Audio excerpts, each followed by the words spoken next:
Praise the Lord. கர்த்தருக்கு ஸ்தோத்திரம். தேவனுக்கு மகிமை. தேவனுடைய பிள்ளைகளே, தேவனுடைய வார்த்தை வெளிப்படும் நேரத்தில் தேவனுடைய வார்த்தையிலிருந்து நம்ம அநேக காரியங்கள் கற்றுக்கொள்ள வேண்டும். இந்த நாளில் கூட பாருங்கள், அநேகருடைய காரியங்களை நாம் கேட்கும்போது அநேகர் என்னிடத்துல ஃபோன் பண்ணி ஜெபிக்க வருவாங்க.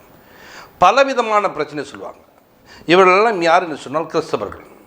பலவிதமான பிரச்சனைகள் அவளை பின்தொடரும் போது ஒரு சிலர் வீட்டில் பார்த்திங்கன்னா கடந்த ஒரு 5 வருடங்களாக இப்படி ஒரு பிரச்சனை சந்திக்கிறேன். ஒரு சிலரை பார்க்கும்போது பார்த்திங்கன்னா ஒரு 7 வருடமாக ஒரு பிரச்சனை சந்திக்கிறேன்னு சொல்லிட்டு அவர் சொல்லும்போது, நீங்கள்லாம் எப்பொழுது இயேசு ஏற்றுக்கொண்டா நாங்கள் ஏற்றுக்கொண்டு பல வருடங்களாகி மாறுகிறது.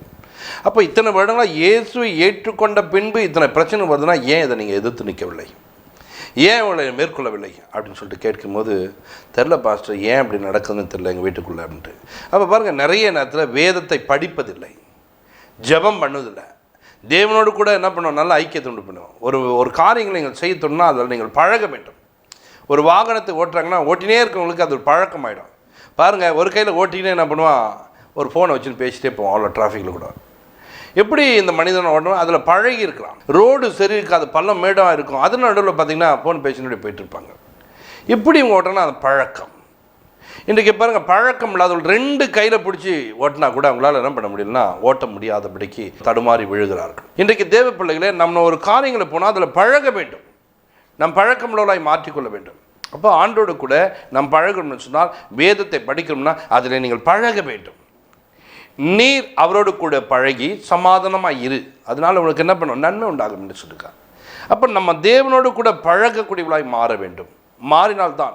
அவரோடு கூட ஒரு 12 சீஷர்கள் பழகினார்கள். அந்த சீஷர்கள் பழகினவர்களுக்கு தேவன் ஒரு அதிகாரத்தை கொடுக்கிறார்.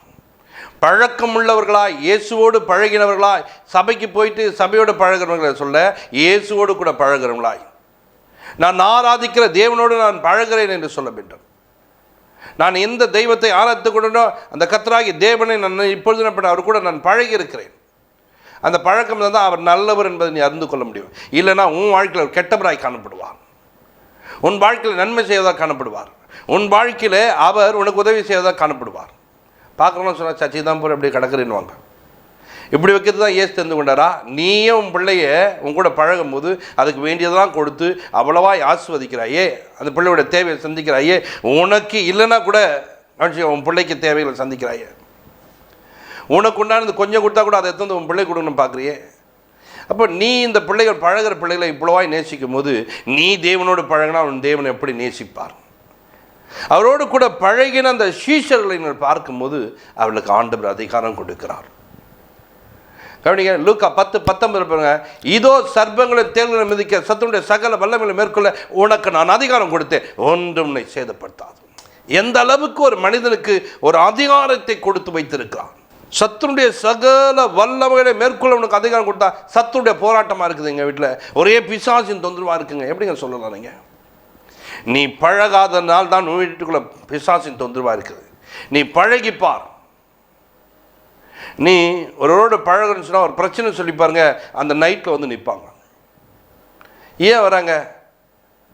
அது என் தங்கச்சி, எங்கள் அக்கா, அவங்க என்கிட்ட ரொம்ப பிரியமாக இருப்பாங்க, அன்பாக இருப்பாங்க, அவங்களுக்கு ஒன்றா நான் போய் தான் ஆகணும்னு சொல்லி தூக்கத்தை விட்டு வந்து நிற்பாங்க. மனிதர்களே, ஒரு மனிதன் பழகும்போது அவ்வளவாய் நேசித்து வருகிறான்னு சொன்னால், உன் தேவனோடு நீ பழகும்போது உன் தேவன் கொடுத்த அதிகாரங்களை கொண்டு நீ பயன்படுத்தலாம். சத்துருவுடைய சகல வல்லமைகளை மேற்கொள்ள உனக்கு நான் அதிகாரம் கொடுக்குறேன்.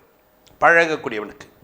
பழகாத மக்கள் இந்த வாசனத்தை எடுத்து யூஸ் பண்ணால் கூட உன் வாழ்க்கையில் ஒன்றுமே செய்ய முடியாது. பழகினவர்களுக்கு பாருங்கள், அந்த வார்த்தை வைத்து ஜெயம் பெறுவார்கள், அந்த வார்த்தையினால் நன்மை பெறுவார்கள், அந்த வார்த்தை அவளுக்கு ஆசீர்வாதமாய் மாற்றும்.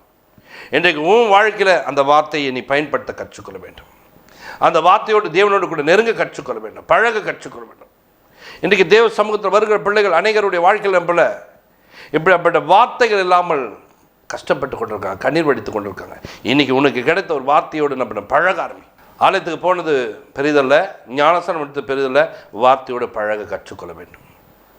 நான் ஆராய்க்க தேவன் ஒவ்வொரு நாளும் பிரசங்கத்தில் என்னோடு கூட பேசுகிறாரு. எங்கேருந்து பேசுகிற? பைபிள்லேருந்து தான் பேசுகிறேன். அந்த பைபிளோடு நீ பழக வேண்டும், அந்த வார்த்தையோடு நெருங்க வேண்டும். இந்த வார்த்தை உனக்கு அதிகாரம் உள்ளவனாய் மாற்றிவிடும். என் பேச்சு யாருமே கேட்கறதுக்கு அதிகாரமற்று காணப்படுறையா?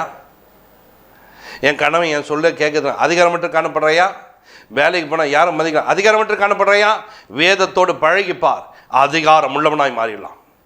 உன் பேச்சை உன் பிள்ளை கேட்பான், உன் பேச்சை உன் கணவன் கேட்பான், உன் பேச்சை வேலை சொல்லுங்க கேட்பாங்க, உன் பேச்சை ஊரார் கேட்பாங்க. காரணம் என்ன தெரியுமா?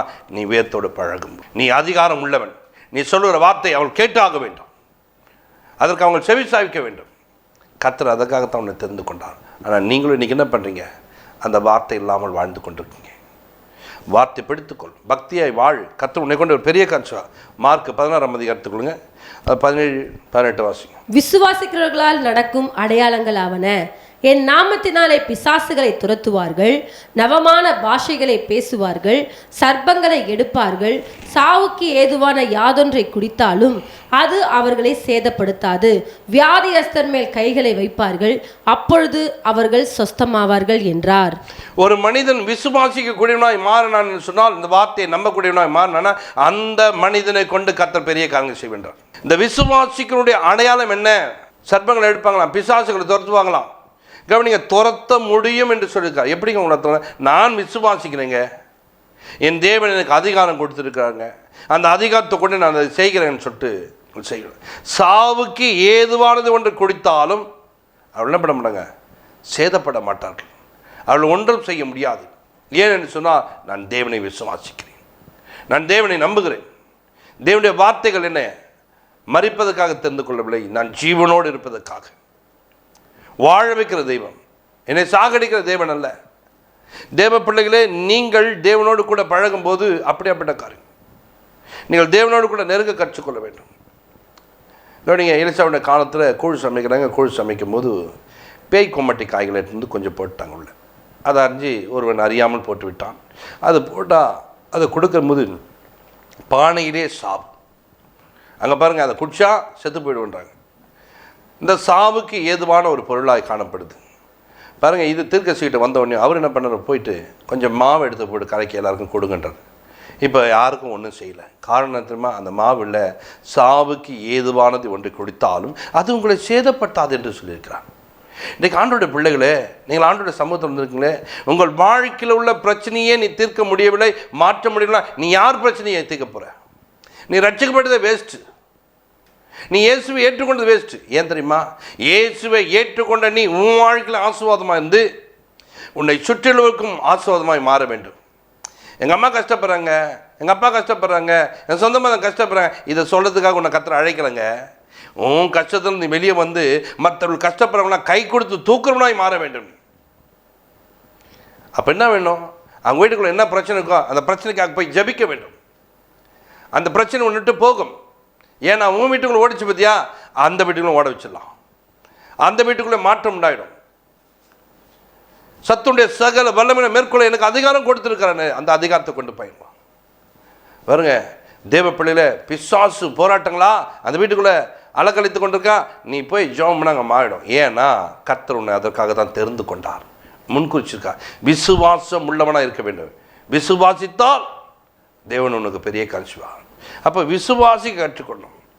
விசுவாசம் நமக்குள்ளே இருக்குதா? இன்னைக்கு விசுவாசித்து நடக்கிறோமா? யோசிச்சுப்பார்.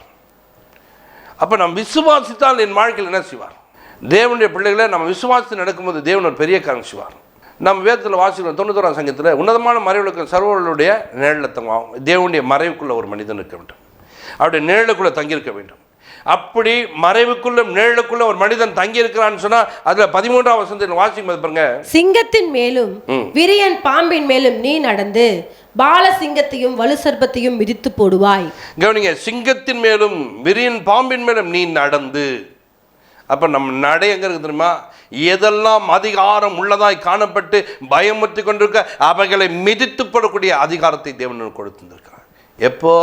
ஒரு மனிதன் அவருடைய மறைவுக்குள்ளே இருக்கும்போது, அவருடைய நிழலுக்குள்ளே இருக்கும்போது, நம்ம அவரோடு கூட பழகுறோம் என்று சொன்னால், அவரோடு கூட நெருங்குறோம் சொன்னால், அவருடைய பாதுகாப்பு நமக்கு உண்டு. அவருடைய பாதுகாப்பினால் நீங்கள் சுகமாய் வாழ முடியும், பலமாய் வாழ முடியும். கர்த்தர் உன்னை கொண்டு பெரிய காரியங்களை செய்ய வல்லவராக இருக்கிறார். அப்போ ஆண்டோட பிள்ளைங்க நீங்கள் பாருங்கள், இன்றைக்கி நிறைய பேர் பாருங்கள் இப்படிப்பட்ட மறைவுக்குள்ளே வாழ்வதில்லை. எப்போ பாருங்க, அங்கே போய்ட்டோம் இங்கே போய்ட்டோம் இங்கே போய்ட்டோம், யாருடைய நிழலே போய் உட்காருது. தேவனுடைய நிழலை விட்டு ஓடுத்து, தேவனுடைய மறைவை விட்டு ஓடுத்து. பாருங்கள், உட்காந்து நேரத்தில் அங்கே ஒரு நாடகம் போட்டால் ஓடி போய் அங்கே உட்காந்துக்கிது. ஒரு 4 பேர் கதை பேசுகிறாங்க, ஊர் கதை, அங்கே போய் உட்காந்துக்கிது. யாருடைய நிழலுக்குள்ளே போய் உட்கார்ற? யாருடைய பேச்சுக்குள்ளே உட்கார? தேவனோடு கூட பழக்கூடிய மனிதன். உனக்கு கொஞ்சம் நேரம் கிடைக்கும் போதுதான் அந்த வேத புஸ்தகத்தை எடுத்து அவருடைய மறைவுக்குள்ளே போ, அவருடைய நிழலுக்குள்ளே போ. அவரை சார்ந்தவனாய் வாழ கற்றுக்கொள். அவர் உன்னை நடத்துவார், அவர் உனக்கு உதவி செய்வார். ஒவ்வொரு நாளும் தேவனை சார்ந்த ஒரு பிள்ளைகளாய் வாழ வேண்டும். தேவனோடு கூட நல்ல ஐக்கியத்தை உண்டு பண்ணிக்கணும். தேவனுடைய உறவில் நீங்கள் நிலைக்க வேண்டும். கர்த்தர் உன்னை கொண்டு ஒரு பெரிய காரியங்களை செய்ய வல்லவராக இருக்கார். கவனிங்க, நீங்கள் எபேசியரில் நீங்கள் பார்க்கும்போது 6:12 நீங்கள் வாசிக்கும் போது, ஏனெனில் மாம்சத்தோடும் இரத்தத்தோடும் அல்ல, துரைத்தனங்களோடும் அதிகாரங்களோடும் இப்பிரபஞ்சத்தின் அந்தகார லோகாதிபதிகளோடும் வான மண்டலங்களில் உள்ள பொல்லாத ஆவிகளின் சேனைகளோடும் நமக்கு போராட்டம் உண்டு. கவனிங்க, போராட்டம் இங்கே மாத்திரம் இல்லைங்க. நம்முடைய போராட்டம் பூமியிலே, என் வீட்டுக்குள்ளே, என்னோட ரூமுக்குள்ளே மாத்திரம் போராட்டம் அல்ல. என் போராட்டம் எங்கே தெரியுமா? வான மண்டலங்களில் கிரிய செய்கிற பொல்லாத ஆவிகளோடு. இங்கே உட்காந்து அங்கே பண்ணோம். ஆகாயத்திலே சிலம்பம் பண்ணவனா இருக்க வேண்டும். இங்கே உட்காந்து அவ்வளோ பெரிய காரியம் செய்கிறாங்க. காரணம் என்ன தெரியுமா? அப்படிப்பட்ட ஆளாய் மாற வேண்டும். ஒன்றும் இல்லைங்க, ஒரு உயர்ந்த அதிகாரியாக மாற்றினா இங்கே உட்காந்து அங்கே ஃபோன் அடிச்சாருன்னு வச்சுங்க, மதுரில் இருக்கிறவங்க பயப்படுவாங்க. என்னென்னா உங்களுக்கு ஃபோனுக்கு அப்படின்னா அவர் அதிகாரம் உள்ளவருங்க, அவருக்கு அப்படிப்பட்ட அதிகாரம் கொடுக்கப்பட்டுருங்க. முதலமைச்சர் பாருங்க, இங்கே உட்காந்து டெல்லியில் பேசினா டெல்லியில் ஒரு ஆட்டம் கிடைக்கும்.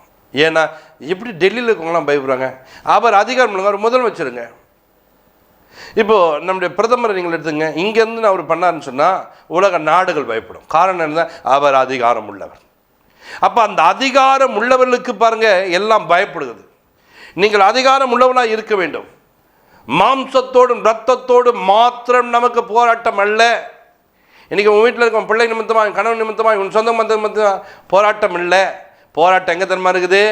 வானமண்டல கிரியை செய்கிற பொல்லாதாவிகளோடு நாம் போராட்டம் செய்வதற்காக, போராடி ஜெயிப்பதற்காக கர்த்தர் நம்மை தெரிந்து கொண்டார். உனக்கு அதிகாரம் கொடுத்தார். சீஷர்கள் இந்த அதிகாரத்தை பெற்றுக்கொண்டு அவருடைய ஊழியத்தை செய்தார்கள். இந்த அதிகாரத்தை பெற்றுக்கொண்டு அநேக ஆவிகளை துரத்தினார்கள். இன்றைக்கு அதே அதிகாரத்தை கர்த்தர் உனக்காக வைத்திருக்கிறார். அவர்களுக்கு மாத்திரம்தான் அந்த அதிகாரமா? உனக்கும் அந்த அதிகாரத்தை கொடுத்திருக்கிறார். அந்த அதிகாரத்தை பெற்றுக்கொள், வைத்துக்கொள். உன் குடும்பத்தில் காணப்படுகிற எல்லா பலவீனத்தையும் வெளியே தொற்று. எவ்வளோ நாள் தான் வியாதின்னு படுத்து கிடப்பேன்? வியாதி யார் வெளியே தொற்றுவோம்? நீ தான் வெளியே தொற்றணும். டாக்டர் சொல்கிறாங்க, உடனே என்ன பண்ண? பத்தியருக்கு சொன்னால் பத்தியருக்கு இதை சாப்பிடாத, அதை சாப்பிடாத. இன்றைக்கி நிறைய பேர் டீயில் சர்க்கரையே போட்டுக்கிடுது. கொஞ்சம் சர்க்கரை, ஐயோ எனக்கு ஒரு மாதிரி ஆக்கிடுங்க. பாருங்கள், ஒரு பஜ்ஜி கிஜ்ஜி எண்ணெய் பொருள் எதனா கொடுத்து பாருங்க, நான் சாப்பிடவே மாட்டேன், அது சாப்பிட்டேன்னா அவ்வளோதான். நான் இதெல்லாம் பற்றி இருக்க தெரிஞ்ச நீ வேதம் சொல்லிக்கிறது இப்படி பரிசுத்தமாக நீ ஏன் வாழ முடியல? ஏன் பக்தியாக வாழ முடியல? ஏன் இந்த பக்தி உன்னால இருக்க முடியுதா? இருந்து பார், அங்கே தான் நீ ஜெயம் பெறுவேன். இந்த பரிசுத்தமான தேவன் உனக்குள்ள இருப்பார். அதுதான் உன்னதனுடைய மறைவு. அதுதான் சர்வருடைய நிழல். வார்த்தைக்குள்ளே இருப்பது, வசனத்துக்குள்ளே இருப்பது. அப்படி இருக்கிற மனிதனை வேடனுடைய கண்ணிக்கும் பாழாக்கும் கொள்ளனிக்கும். உன்னை பாழாக்குதை பற்றி அவர் கொள்ள நோய், அதற்கு கர்த்தர் உன்னை தப்பு வைப்பார். எந்த வியாதி அவனுக்கு அணுகாது. கர்த்தர் எனக்கு உதவி செய்தார். நீ டாக்டர் சொன்னதெல்லாம் கேட்குற, உனக்கு பரம வைத்தியராக இருக்கிற தேவன் சொல்வதை கேட்கவில்லையே. அவர் உன் அப்பத்தின் தண்ணீரை ஆசீர்வதித்து வியாதியை உன்னிட்டு விலக்குவே என்று சொன்னார். உன் தண்ணீர் ஆசீர்வதிக்கப்பட்ட தண்ணீராக மாற வேண்டும். உன் அப்பம் ஆசீர்வதிக்கப்பட்டதாய் மாற வேண்டும். அதற்கு நீங்கள் என்ன பண்ணணும்? தேவனை சார்ந்த ஒரு வாழ்க்கை வாழ வேண்டும். நீங்கள் வாழும்போது கர்த்தர் உங்களை கொண்டு ஒரு பெரிய காட்சிவார். அப்ப தேவனுடைய வார்த்தைகளை ஒரு மனிதன் பிடித்து கொள்ள வேண்டும். யாக்கோபு 4:7 சொல்றாங்க, ஆகையால் தேவனுக்கு கீழ்ப்படிந்திருங்கள், பிசாசுக்கு எதிர்த்து நில்லுங்கள், அப்பொழுது அவன் உங்களை விட்டு ஓடி போவான். அவன் உங்களை விட்டு ஓடணும்னு சொன்னா நீ தேவனுக்கு கீழ்ப்படிந்தவனா மாற வேண்டும். பிசாசுக்கு எதிர்த்து, பிசாசு கூட நான் கீழ்ப்படிவுங்க, தேவனுக்கு மட்டும் நான் கீழ்ப்படிவுங்க. தேவ சமூகத்தை விட்டு ஓடிடுவாங்க. ஓடு, நஷ்டம் யாருக்கு? உனக்கு தான் நஷ்டம், உனக்கு தான் கஷ்டம். ஆனால் நீங்கள் இன்றைக்கு பாருங்க, ஆகையால் தேவனுக்கு கீழ்ப்படிந்து இருக்க வேண்டுமாம், பிசாசுக்கு எதிர்த்து நிற்க வேண்டுமா, அப்பொழுது அவன் உங்களை விட்டு ஓடிப்போவான். உங்கள் குடும்பங்கள் ஆசீர்வாதமாக இருக்குன்னா பிசாசை எதிர்த்து நின்றுங்கள், தேவனுக்கு கீழ்ப்படிந்துங்க, கர்த்தர் உங்களை ஆசீர்வதிப்பார். செபிப்போம்.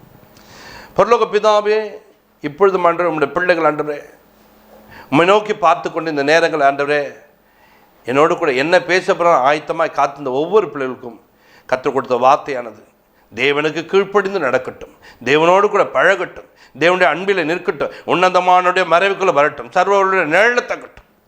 அப்பா, அப்படி இருக்கிற பிள்ளைகள் ஆண்டவரே பிசாசை எதிர்த்து நிற்கக்கூடிய வல்லமை உள்ள கர்த்தர் மாற்றி பிசாசை துரத்தட்டும் ஆண்டவரே. இதோ சர்ப்பங்களை தேள்கள் மேற்க சத்துடைய சகல வல்லமை மேற்கொள்ள உனக்கு அதிகாரம் கொடுத்தென்ற அந்த அதிகாரம் அவர்களை கிரியேட் செய்ய மாட்டேன். ஒன்று உங்களை சேதப்பட்டான்னு சொன்ன வார்த்தை சேதப்படாதபடிக்கு கர்த்தாவை நீ நடத்தி ஆசிரியை தேவையில்லாவற்றை சந்திங்க, நெருக்கத்தை மாற்றுங்க. ஏசு கிறிஸ்துவ ஜெபத்திற்கு நல்ல பிதாவே, ஆமென். God bless you.